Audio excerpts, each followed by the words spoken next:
When you make any charge against Providence, consider, and you will learn that the thing has happened according to reason.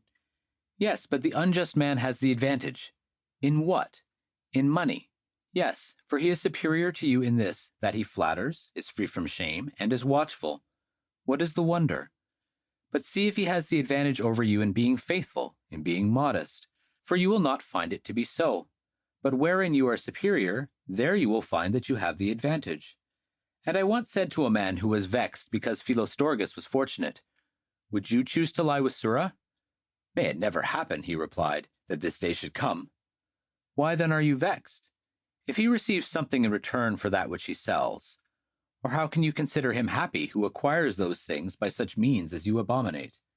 Or what wrong does Providence if he gives the better things to the better men? Is it not better to be modest than to be rich?" He admitted this. "Why are you vexed then, man, when you possess the better thing?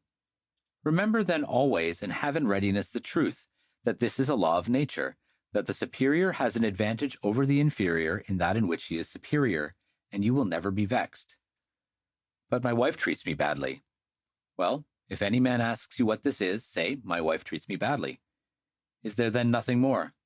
"Nothing." "My father gives me nothing." "What is this? 'My father gives me nothing.' Is there nothing else then?" "Nothing." But to say that this is an evil is something which must be added to it externally, and falsely added. For this reason we must not get rid of poverty, but of the opinion about poverty, and then we shall be happy.